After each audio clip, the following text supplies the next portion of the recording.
오돌이 썰툰. 이해하면 무서운 이야기.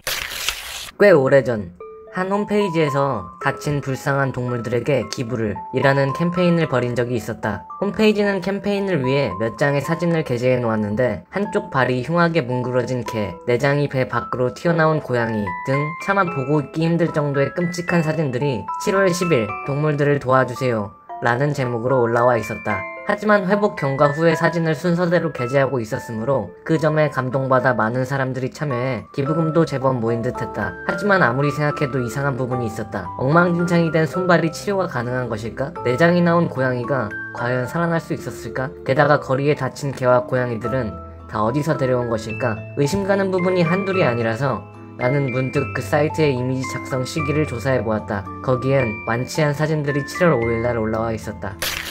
한 프리랜서 사진작가가 산을 올라가 풍광을 찍으려고 하다가 절벽의 끝에 여자와 아이가 있는 것을 보았습니다. 그리고 그는 여자가 아이를 절벽에서 밀어 떨어뜨리는 장면을 보고 얼른 들고 있던 사진기로 사진을 찍었습니다. 그리고 여자에게 달려가 도망치려는 여자를 붙잡고 산을 내려가 산 아래 경찰서에 신고했습니다. 여자는 감옥에 갇혔고 재판을 받게 되었습니다. 사진작가는 사진을 인화하여 아이를 죽인 증거자료로 제출하려 했습니다. 하지만 나온 사진을 보고 사진작가는 당황할 수밖에 없었습니다. 사진작가의 사진은 미묘한 시점에서 찍혀져 있어 여자가 아이를 밀어 떨어뜨리는 장면인지 아니면 떨어지는 아이를 향해 여자가 손을 내미는 장면인지 구별이 가지 않았던 것입니다. 사진작가는 고민했고 재판 시간은 점점 다가왔습니다. 뭐라도 해보자 해서 그 사진에 필름을 갖고 확대를 하기 시작했습니다. 확대하고 또 확대했습니다. 마침내 더 이상 확대할 수 없을 지경에 이르렀을 때 사진작가는 마침내 하나의 정확한 증거를 잡아내고 말았습니다.